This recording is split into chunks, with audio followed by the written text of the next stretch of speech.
छोटा बंदर king Kong को लेकर धरती के केंद्र की दुनिया के कबीले में आया। किंग कांग पूरी तरह से चौंक गया। पहली बार उसने इतने सारे अपने जैसे देखे, लेकिन उनकी आंखों में कोई चमक नहीं थी। वे बस लगातार पत्थर ढूंढने में लगे थे। छोटे बंदर के दादा ने उसे एक अनजान गोरिल्ला के साथ आते देखा तो वे बहुत चिंतित हो गए।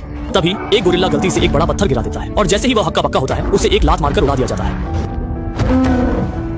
किंग कांग यह दृश्य देखकर तुरंत गुस्से में आ गया। छोटे बंदर की रोक टोक की परवाह किए बिना उसने युद्धक कुल्हाड़ी नीचे रख दी और गोरिल्ला को उठाने के लिए हाथ बढ़ाया। गोरिल्ला सैनिक ने इसे अपनी सत्ता के लिए चुनौती समझा और किंग कांग के खिलाफ बकवास करने लगा।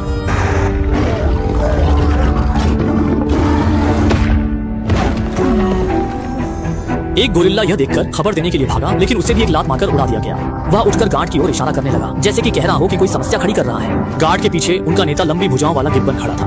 वह हड्डियों के कांटे से लिपटा हुआ था। बंदर को देखते ही गरज उठा। उसकी घमंड भरी खड़ी मुद्रा देखकर साफ लगता था कि यह पूरा का पूरा एक बदमाश है। गिब्बन अचानक कूदकर जमीन पर आ गया और धीरे धीरे चलने लगा। सभी गोरिल्ला उसे देखकर जमीन पर लेट गए। केवल किंग कांग सीधा खड़ा रहा। गिब्बन ने किंग कांग के चारों ओर एक चक्कर लगाया, फिर अपनी कमर सीधी की और किंग कांग के होठों को खोलने के लिए हाथ बढ़ाया। लेकिन लंबी भुजाओं वाला गिब्बन अपनी हंसी रोक नहीं पाया। किंग कांग ने इंसानों की तरह झूठ बोला। छोटा बंदर सभी बंदरों को हंसते देख खुद भी हंसने लगा। यह देखकर गिब्बन नाराज हो गया और उसे सिखाने की कोशिश करने लगा। तभी छोटे बंदर के दादा ने आकर माफी मांगी।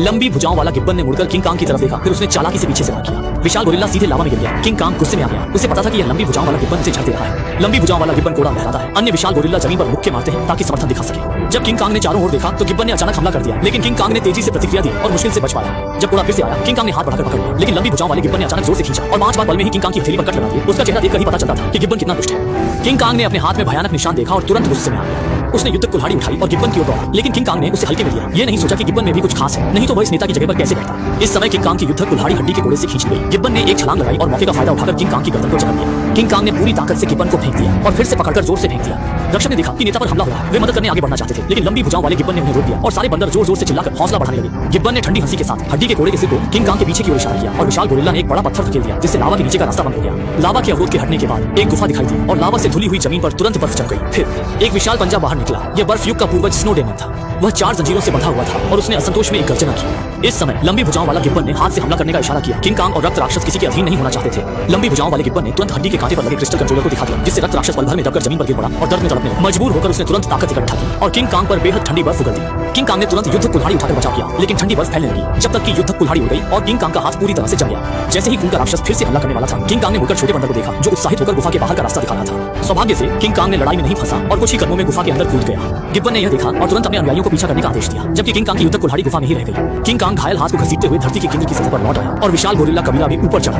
किंग कांग जानता था कि अब वह उनका जरा भी मुकाबला नहीं कर सकता, इसलिए उसने सभी बंदरों को अपने लगाए हुए जाल में फंसा दिया। विशाल पत्थर तेजी से नीचे गिरा। विशाल गोरिल्ला बच नहीं सका और टकरा गया। बाकी बंदर बिना किसी पर बिल्कुल भी परवाह नहीं करते, हड्डी की छुरी लेकर सीधे किंग कांग पर हमला कर देते हैं। किंग कांग जानता है कि समय आ गया है। अचानक छलांग लगाता है। पीछे के बंदर फंस जाते हैं। जाल में गिरकर अनगिनत नुकीले कांटों से छिद जाते हैं। किंग कांग की ताकत खत्म हो जाती है और वह धीरे धीरे चलते हुए एक बंद गली में पहुंचता है। विशाल गोरिल्ला धीरे धीरे दबाव डालते हैं, लेकिन उनके पैरों के नीचे एक बेल दिखाई देती है। उन्होंने रास्ते में बहुत सारे जाल देखे हैं, इसलिए वे सतर्क हो जाते हैं और सभी उसे पार कर जाते हैं। जैसे ही किंग कांग को लगा कि अब अंतिम लड़ाई करनी होगी, अचानक बिना छत वाला जाल पत्थर सक्रिय हो गया। गंजा विशाल गोरिल्ला डर के मारे नहीं हिलता, तुरंत अपने साथी को पकड़कर अपने ऊपर रख लेता है। जब किंग कांग ऊपर देखता है और छोटे बंदर को देखता है, तो आखिरकार समझ जाता है कि जाल अचानक क्यों सक्रिय हुआ। किंग कांग अब और नहीं सह सकता, लगभग गिर जाता है। अच्छा हुआ कि छोटे बंदर ने सहारा दिया। वे अंततः मानवों की बंद दुनिया में पहुंच जाते हैं। किंग कांग को विश्वास करने वाली छोटी लड़की को देखकर वह अब और नहीं सह सकता और गिर जाता है, लेकिन दर्द सहते हुए भी छोटी लड़की को नमस्ते करता है। किंग कांग के सुरक्षित क्षेत्र में प्रवेश करने का दृश्य गंजे विशाल गोरिल्ला ने साफ साफ देख लिया। वह तुरंत भूमिगत गुफा में लौटता है और लंबे हाथों वाले गोरिल्ला को पूरी घटना बताता है। लंबे हाथों वाला गोरिल्ला पूरी तरह से गुस्से में आ जाता है। अपने अनुयायियों को रक्त राक्षस की जंजीरें खोलने का आदेश देता है। फिर सभी विशाल गोरिल्ला को इकट्ठा करता है और बदला लेने के लिए निकल पड़ता है। बारबी पिंक गॉडजिला जमीन से बाहर निकलता है। उसके पीछे यांत्रिक हाथों वाला किंग कांग है। लंबे हाथों वाला गोरिल्ला रक्त राक्षस पर पैर रखकर लड़ाई के लिए आगे बढ़ता है। किंग कांग यह देखकर गॉडजिला का सहारा लेता है और उसकी ताकत का उपयोग करके अचानक छलांग लगाता है। जब वे एक दूसरे से टकराने वाले होते हैं, तो रक्त राक्षस द्वारा सील की गई क्रिस्टल पिरामिड अचानक टकरा जाती है। झटका लहर फैल जाती है। सभी लोग टकराकर बिखर जाते हैं और भूमिगत दुनिया की गुरुत्वाकर्षण गायब हो जाती है।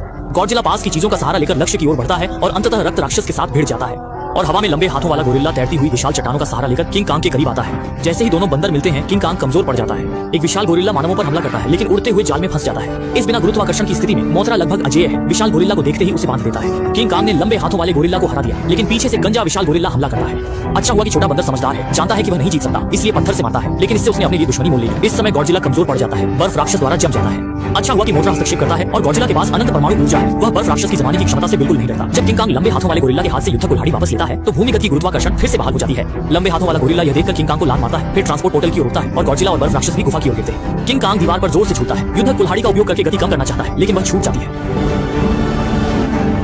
जमीन पर समुद्री लहरें अचानक जम जाती हैं। बर्फ राक्षस पहले बर्फ तोड़कर बाहर आता है। फिर पहली बार जमीन पर आने वाला लंबे हाथों वाला गोरिल्ला आता है। जब वह आकाश में सूरज और जमीन पर छाया देखता है तो वह बहुत खुश हो जाता है। तुरंत ढोल के पास के क्रिस्टल कंट्रोलर को उठाता है और बर्फ राक्षस को आदेश देता है। बर्फ राक्षस ने आकाश की ओर अपनी बर्फीली शक्ति छोड़ी। प्राचीन हिमयुग वास्तव में बर्फ राक्षस ने बनाया था। जैसे ही लंबे हाथों वाला गोरिल्ला खुशी मना रहा होता है, किंग कांग अचानक प्रकट होता है और उसे जमीन पर गिरा देता है, जबकि बर्फ राक्षस को भी गॉडजिला की परमाणु सांस से जमीन के नीचे से उड़ा। बारबी पिंक का किंग कांग वास्तव में अच्छा दिखता है। किंग कांग के नकली दांतों का मजाक उड़ाने वाले लंबे हाथों वाले गोरिल्ला की एक दांत टूट गई। किंग कांग गर्व से अपनी स्टील की दांतें दिखाता है। जैसे ही वह रक्त राक्षस को मदद के लिए बुलाना चाहता है, उसे गॉडजिला पूरी ताकत से रोकता है। ऊंची इमारतों की ताकत का उपयोग करने वाला लंबे हाथों वाला गोरिल्ला किंग कांग जितना मजबूत नहीं है, उसे लात मारकर दूर फेंक दिया जाता है। फिर वह रक्त राक्षस को जैसे ही रक्त राक्षस टकराता है, गॉडजिला बलिदान देकर उसे रोकता है, लेकिन रक्त राक्षस की ताकत निर्विवाद है। जब वे गहरे संघर्ष में होते हैं तो भूमिगत दुनिया का छोटा बंदर किंग कांग की युद्ध कुल्हाड़ी को दीवार में जड़ा हुआ दिखता है। हिम्मत जुटाकर कूदता है, कुल्हाड़ी पकड़ता है और ट्रांसपोर्ट चैनल में गिर जाता है। इस समय जमीन पर किंग कांग की स्थिति अच्छी नहीं थी। लंबे हाथों वाला बंदर एक इमारत फेंकता है। किंग कांग एक घूंसे में उसे तोड़ देता है, लेकिन तुरंत ही लंबे हाथों वाला बंदर चोरी से हमला करके उसे लात मारकर उड़ा देता है और उसे हाथ को ठीक उसी समय ब्लड डेमन काट देता है।